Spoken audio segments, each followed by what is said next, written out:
શાંતિ 23/11/2025 આજના અવ્યક્ત બાપ દાદાના મધુર મહાવાક્ય. રિવાઇઝ ડેટ છે 31/12/2007. નવા વર્ષમાં અખંડ મહાદાની, અખંડ નિર્વિઘ્ન, અખંડ યોગી અને સદા સફળતા મૂર્ત બનવું. આજે બાપ દાદા પોતાની સામે ડબલ સભાને જોઈ રહ્યા છે. એક તો સાકારમાં સન્મુખ બેઠા છે અને બીજા દૂર બેઠા પણ દિલના સમીપ દેખાઈ રહ્યા છે. બંને સભાઓની શ્રેષ્ઠ આત્માઓના મસ્તકમાં આત્મદીપ ચમકી રહ્યો છે. એટલો સુંદર ચમકતો આ નજારો છે, આ દ્રશ્ય છે.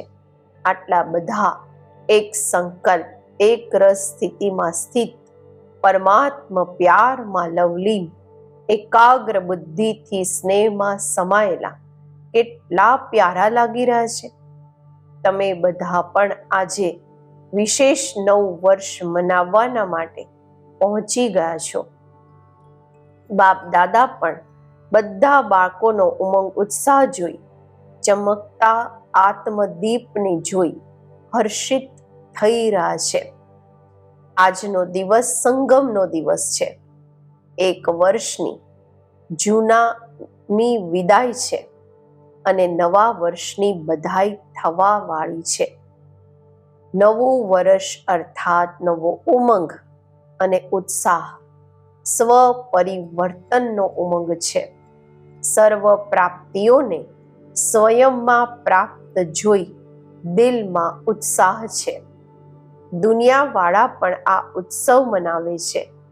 એમના માટે એક દિવસનો ઉત્સવ છે અને તમે લકી લવલી બાળકોના માટે સંગમ યુગનો દરેક દિવસ ઉત્સવ છે, કારણ કે ખુશીનો ઉત્સાહ છે.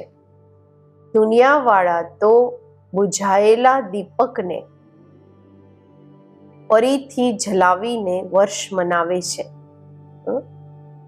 જે દીપકો બુઝાઈ ગયા છે એને ફરીથી બાબા કહે છે પ્રગટાવે છે અને ઉત્સવ એ વર્ષ મનાવે છે.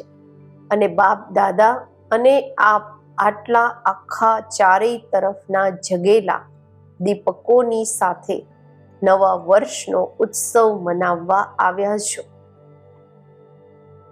આ તો રીતિ રસમ મનાવવાના માટે નિમિત્ત માત્ર કરો છો, પરંતુ તમે બધા જગેલા દીપક છો. પોતાનો ચમકતો દીપક દેખાઈ દે છે, જોવામાં આવી રહ્યો છે ને, જે અવિનાશી દીપ છે.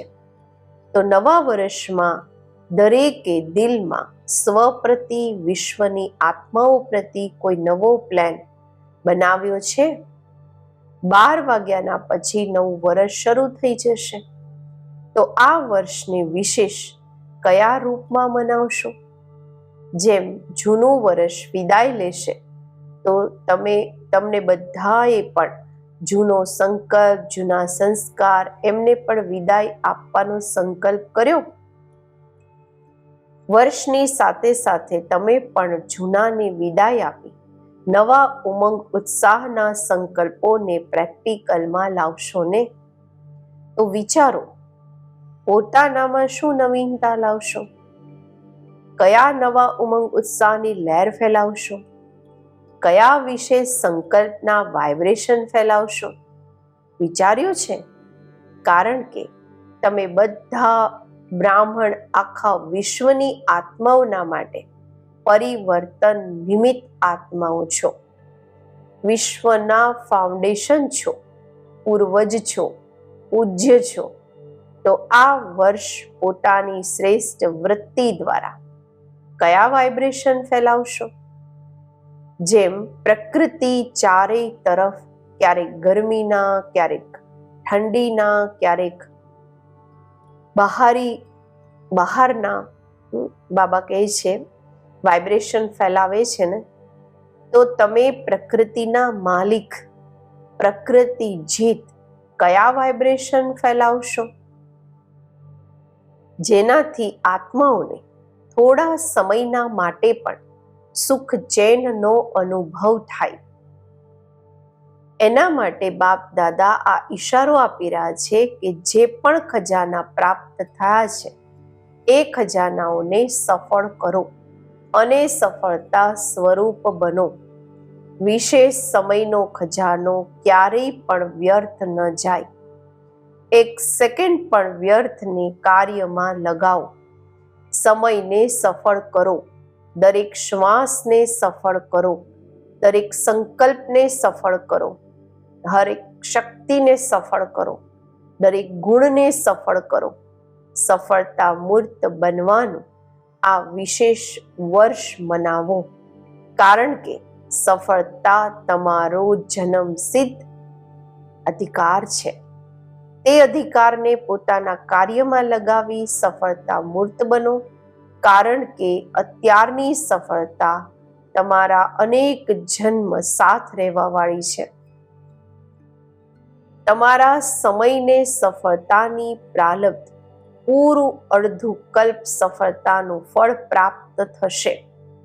અત્યારના સમયની સફળતાની પ્રારબ્ધ પૂરો સમય જ પ્રાપ્ત થશે. શ્વાસને સફળ કરવાથી ભવિષ્યમાં પણ જુઓ, તમારા શ્વાસની સફળતાનું પરિણામ ભવિષ્યમાં બધી આત્માઓ પૂરો સમય સ્વસ્થ રહે છે. બીમારીનું નામ નથી. ડોક્ટર્સની ડિપાર્ટમેન્ટ જ નથી. કારણ કે ડોક્ટર્સ શું બની જશે? રાજા બની જશે ને, વિશ્વના માલિક બની જશે. પરંતુ આ સમયે તમે શ્વાસને સફળ કરો છો અને સર્વ આત્માઓને સ્વસ્થ કરવાનું પ્રારબ્ધ પ્રાપ્ત થાય છે. દરેક આત્માને સ્વસ્થ રહેવાનું, જ્યારે અત્યારે આપણે શ્વાસ સફળ કરીશું તો દરેક આત્માને સ્વસ્થ રહેવાનું પ્રારબ્ધ મળે છે. એવી જ રીતે જ્ઞાનનો ખજાનો, એના ફળ સ્વરૂપે સ્વર્ગમાં તમારા પોતાના રાજ્યમાં કેટલા સમજદાર શક્તિવાન બની જાઓ છો, જે ત્યાં કોઈ વજીરથી રાય લેવાની આવશ્યકતા નથી, મંત્રી નથી. પોતે જ સમજદાર શક્તિવાન હોવ છો. શક્તિઓને સફળ કરો છો, એની પ્રારબ્ધ ત્યાં બધી શક્તિઓ, વિશેષ ધર્મ સત્તા, રાજ્ય સત્તા, બંને જ વિશેષ શક્તિઓ, સત્તાઓ ત્યાં પ્રાપ્ત થશે. ગુણોના ખજાનાને સફળ કરો છો તો એની પ્રારબ્ધ દેવતા પદનો અર્થ જ છે દિવ્ય ગુણધારી. અને સાથે સાથે અત્યારે લાસ્ટ જન્મમાં તમારા જડ મૂર્તિનું પૂજન કરે છે તો શું મહિમા કરે છે? સર્વગુણ સંપન્ન. તો આ સમયની સફળતાની પ્રારબ્ધ સ્વત જ પ્રાપ્ત થઈ જાય છે. એટલે ચેક કરો, ખજાના મળ્યા, ખજાનાઓથી સંપન્ન થયા છીએ, પરંતુ સ્વ પ્રત્યે કે વિશ્વ પ્રત્યે કેટલા સફળ કર્યા છે? જૂના વર્ષને વિદાય આપશો તો જૂના વર્ષમાં શું જમા કર્યું છે, તે ખજાનો સફળ કર્યો, કેટલો કર્યો, આ ચેક કરવું. અને આવવાવાળા વર્ષમાં પણ આ ખજાનાને વ્યર્થની બદલે સફળ કરવાનું જ છે. એક સેકન્ડ પણ બીજા કોઈ ખજાના પણ વ્યર્થ ન જાય. પહેલા બતાવ્યું કે સંગમ સમયનો એક સેકન્ડ નથી, વર્ષના બરાબર છે. એવું નહીં સમજતા એક સેકન્ડ, એક મિનિટ તો મિનિટ જ ગઈ ને. વ્યર્થ જવું એને જ અલબેલાપણું કહેવામાં આવે છે. તમારા બધાનું લક્ષ્ય છે કે બ્રહ્મા બાપ સમાન સંપન્ન અને સંપૂર્ણ બનવાનું છે. તો બ્રહ્મા બાપે સર્વ ખજાના આદિથી અંતિમ દિવસ સુધી સફળ કર્યા. એનું પ્રત્યક્ષ પ્રમાણ જોયું, સંપૂર્ણ ફરિશ્તા બની ગયા. આપણી પ્યારી દાદીને પણ જોયા, સફળ કર્યું અને બીજાનું પણ સફળ કરવાનો સદા ઉમંગ ઉત્સાહ વધાર્યો. તો ડ્રામા પ્રમાણે વિશેષ વિશ્વ સેવાના અલૌકિક પાઠના નિમિત્ત બની. તો આ વર્ષ કાલથી દરેક દિવસ પોતાનો ચાર્ટ રાખો. સફળ અને વ્યર્થ શું થયું, કેટલું થયું. અમૃત વેલા જ દ્રઢ સંકલ્પ કરવો, સ્મૃતિ સ્વરૂપ બનવું કે સફળતા મારો જન્મસિદ્ધ અધિકાર છે. સફળતા મારા ગળાનો હાર છે. સફળતા સ્વરૂપ જ સમાન બનવું છે. બ્રહ્મા બાપથી પ્યાર છે ને, તો બ્રહ્મા બાપનો સૌથી વધારે પ્યાર કોની સાથે હતો? જાણો છો કોની સાથે પ્યાર હતો? મુરલી સાથે. લાસ્ટ દિવસ પણ મુરલીનો પાઠ મિસ નથી કર્યો. સમાન બનવામાં આ ચેક કરો. બ્રહ્મા બાપનો જેનાથી પ્યાર રહ્યો, બ્રહ્મા બાપના પ્યારનું સબૂત છે. જેનાથી બાપનો પ્યાર હતો એનાથી મારો પ્યાર સ્વતઃ જ સહજ હોવો જોઈએ. બ્રહ્મા બાપની બીજી વિશેષતા શું રહી? સદા એલર્ટ, અલબેલાપણું નહીં. લાસ્ટ દિવસ પણ કેટલા એલર્ટ રૂપમાં પોતાનો સેવાનો પાઠ ભજવ્યો. શરીર કમજોર હોવા છતાં એવા એલર્ટ થઈને આધાર લઈને નહીં બેઠા, વધારે એલર્ટ કરીને ગયા. 3 વાતોનો મંત્ર આપીને ગયા. યાદ છે ને બધાને? તો જેટલા એલર્ટ રહેશો, ફોલો કરશો, અલબેલાપણું ખતમ થશે. અલબેલાપણાનો વિશેષ બોલ બાપ દાદા ખૂબ સાંભળતા રહે છે. જાણો છો ને? જો આ 3 શબ્દોને નિરાકારી, નિર્વિકારી અને નિરહંકારી સદા પોતાના મનમાં રિવાઇઝ અને રિયલાઇઝ કરતા ચાલો તો ઓટોમેટિકલી સહજ અને સ્વતઃ સમાન બની જ જશો. તો એક વાત સફળ કરો, સફળતા મૂર્ત બનો. બાપ દાદાએ બાળકોની વર્ષની રિઝલ્ટ જોયું. શું જોયું?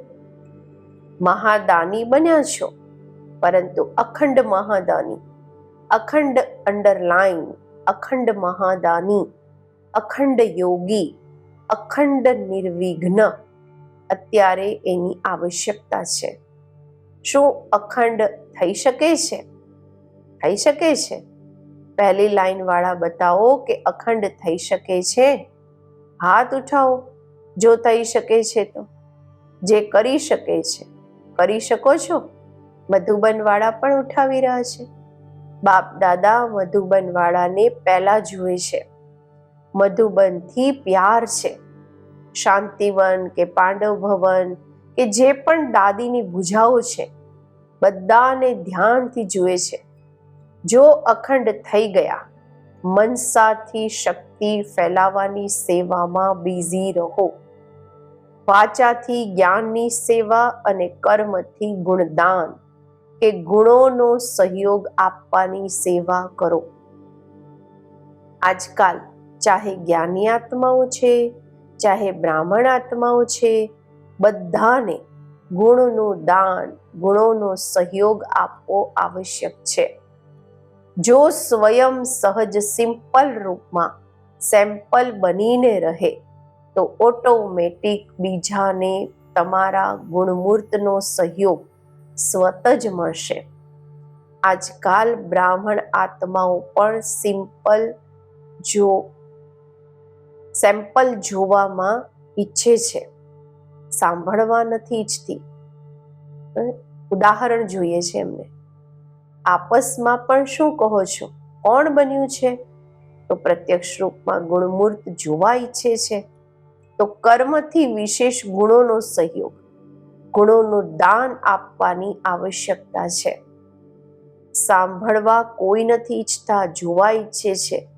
તો અત્યારે આ વિશેષ ધ્યાનમાં રાખવાનું છે કે મારે જ્ઞાનથી, વાચાથી તો સેવા કરતા જ રહો છો અને કરતા જ રહેવાની છે, છોડવાની નથી.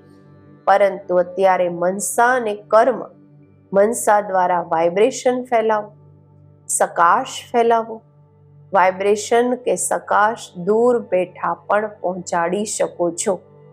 શુભ ભાવના, શુભકામના દ્વારા કોઈ પણ આત્માને મનસા સેવા દ્વારા વાઇબ્રેશન કે સકાશ આપી શકો છો.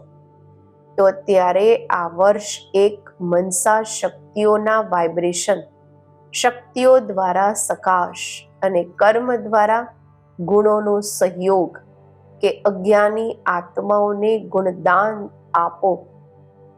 નવા વર્ષમાં ગિફ્ટ પણ આપો છો ને, તો આ વર્ષ સ્વયં ગુણમુહૂર્ત બની ગુણોની ગિફ્ટ આપવી.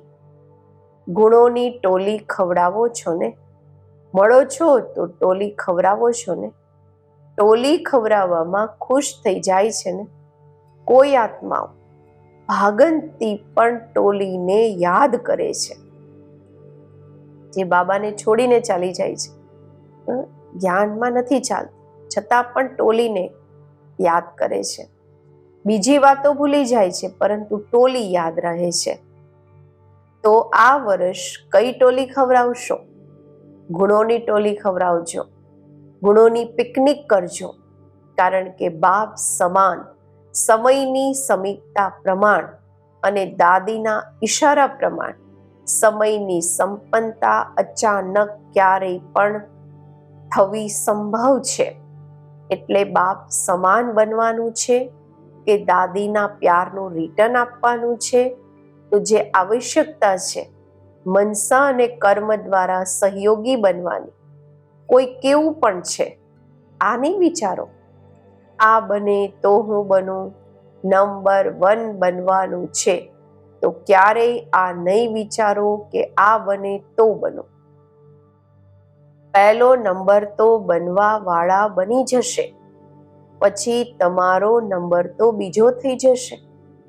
શું તમે બીજા નંબર બનવા ઈચ્છો છો કે પહેલો નંબર બનવા ઈચ્છો છો? તેમ જો કોઈ કહે, કોઈને કહો કે તમે બીજો નંબર લઈ લો તો લેશે? બધા જ કહેશે પહેલો નંબર લેવો છે. તો પહેલા નિમિત્ત બનવાનું છે. બીજાને નિમિત્ત કેમ બનાવો છો? પોતાને નિમિત્ત બનાવો ને. બ્રહ્મા બાપે શું કહ્યું? દરેક વાતમાં પોતે નિમિત્ત બનીને નિમિત્ત બનાવ્યા.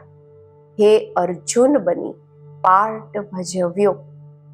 મારે નિમિત્ત બનવાનું છે, મારે કરવાનું છે.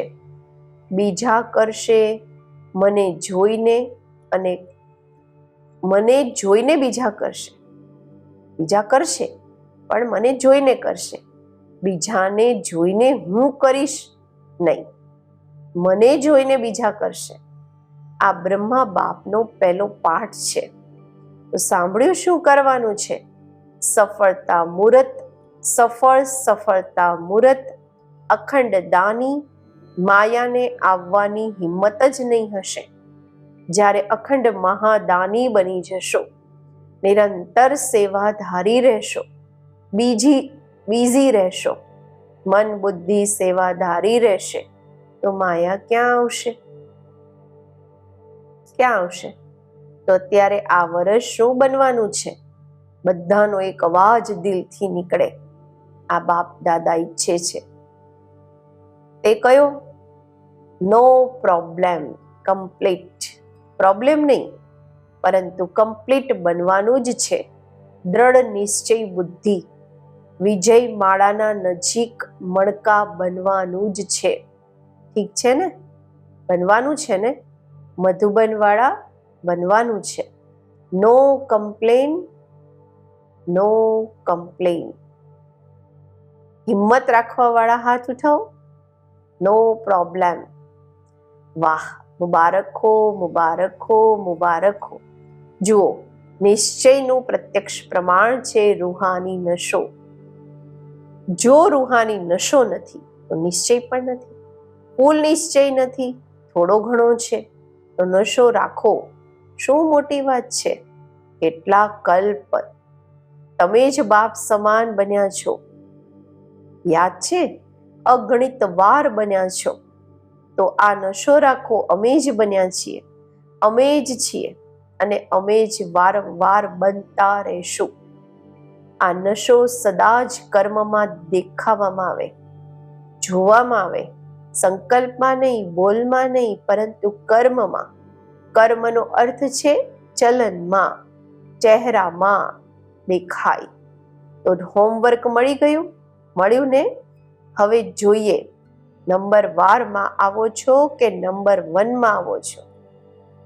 અચ્છા, બાપ દાદાની પાસે કાર્ડ, પત્ર, ઈમેલ, યાદ પ્યાર, કોમ્પ્યુટર દ્વારા પણ ઘણા આવ્યા છે. અને બાપ દાદા દૂર બેઠેલા દિલ તખ્ત નશીન બાળકોને દરેકના નામ સહિત, વિશેષતા સહિત યાદ પ્યાર અને દિલની દુઆઓ સન્મુખ ઇમર્જ કરી આપી રહ્યા છે. બાપ દાદા જાણે છે કે પ્યાર તો બધાને રહે જ છે અને બાપ દાદા સદા અમૃત વેળા વિશેષ બ્રાહ્મણ આત્માઓને યાદ પ્યારનો રેસ્પોન્સ વિશેષ કરે છે. એટલે કાર્ડ પણ સારા સારા બનાવ્યા છે, તે અહીંયા સ્ટેજ પર રાખે છે ને. પરંતુ બાપ દાદાની પાસે તો વતનમાં પહેલા પહોંચે છે. અચ્છા, ચારેય તરફના ચમકતા આત્મદીપ બાળકોને, સદા સફળ કરવાવાળા સફળતા સ્વરૂપ બાળકોને, સદા અખંડ મહાદાની, અખંડ નિર્વિઘ્ન, અખંડ જ્ઞાન અને યોગયુક્ત, સદા એક જ સમયમાં 3 સેવા કરવાવાળા મનસા વાઇબ્રેશન દ્વારા, વાયુમંડળ દ્વારા, વાચા વાણી દ્વારા, ચલન અને ચહેરા કે કર્મ દ્વારા 3 સેવા એક જ સમયે ભેગી થાય ત્યારે તમારો પ્રભાવ સારું કહેવાવાળા નહીં, પરંતુ સારું બનવાવાળાની ઉપર પડશે. તો એવા અનુભવી મુહૂર્ત દ્વારા અનુભવ કરાવવાવાળા બાળકોને બાપ દાદાના નવા વર્ષના માટે પદમ પદમ ગુણા યાદ પ્યાર, દુઆઓ અને દિલનું તખ્ત સદા તખ્ત નશીન બનાવવા વાળા છે. એટલે ચારેય તરફના બાળકોને જે સન્મુખ છે કે દૂર બેઠા દિલ તખ્ત પર છે, બધાને નામ અને વિશેષતા સહિત યાદ પ્યાર અને નમસ્તે. અચ્છા, જે પહેલી વાર આવ્યા છે તે ઉઠીને ઊભા થઈ જાઓ, હાથ હલાવો. જુઓ, અડધો ક્લાસ પહેલી વારના આવ્યા છે. પાછળવાળા હાથ હલાવો. જોઈ રહ્યા છે ટીવીમાં, બાબાને દેખાઈ રહ્યા છે ટીવીમાં, ઘણા છે. અચ્છા, પહેલી વાર આવવા વાળાને બાપ દાદાની ખૂબ ખૂબ દિલથી મુબારક પણ છે અને દિલનો યાદ પ્યાર પણ છે. જેમ અત્યારે આવ્યા છો તો અત્યારના આવવા વાળાને બાપ દાદાનું વરદાન છે, અમર ભવ. અચ્છા, આજનું વરદાન છે, ગ્લાની કરવા વાળાને પણ ગુણમાળા પહેરાવવા વાળા ઈષ્ટદેવ મહાન આત્મા ભવ. જેમ આજકાલ આપ વિશેષ આત્માઓનું સ્વાગત કરતા સમય કોઈ ગળામાં સ્થૂળ માળા નાખે છે, પહેરાવે છે, તો તમે પહેરાવા વાળાને ગળામાં રિટર્ન કરી દો છો. આપણે પહેરી નથી લેતા, આપણે કાઢીને પાછા એને પહેરાવી દઈએ છીએ. એવી ગ્લાની કરવા વાળાને પણ તમે ગુણમાળા પહેરાવો તો તે સ્વત જ પોતાને ગુણમાળા રિટર્ન કરશે, તમને રિટર્ન કરશે. કારણ કે ગ્લાની કરવા વાળાને ગુણમાળા પહેરાવવી અર્થાત જન્મ જન્મના માટે ભક્ત નિશ્ચિત કરી દેવા છે. આ દેવું જ અનેક વારનું લેવું થઈ જાય છે. આ વિશેષતા ઈષ્ટદેવ મહાન આત્મા બનાવી દે છે. સ્લોગન છે, પોતાની મનસા વૃત્તિ સદા સારી પાવરફુલ બનાવો તો ખરાબ પણ સારા થઈ જશે. અવ્યક્તિ સારા છે. અશરીરી વિદેહી સ્થિતિનો અભ્યાસ વધારો. એટલું પણ કાર્યની ચારે તરફની ખેંચાતાણ હોય, બુદ્ધિ સેવાના કાર્યમાં અતિ બિઝી હોય, વ્યસ્ત હોય, એવા ટાઈમ પર અશરીરી બનવાનો અભ્યાસ કરીને જુઓ. યથાર્થ સેવાનું ક્યારેય બંધન નથી હોતું, કારણ કે યોગયુક્ત યુક્તિયુક્ત સેવાધારી સદા સેવા કરતા પણ ઉપરામ રહે છે. એવું નથી કે સેવા વધારે છે એટલે અશરીરી નથી બની શકતા. યાદ રાખો, મારી સેવા નથી, બાપે આપી છે, તો નિર્બંધન રહેશો. ઓમ શાંતિ.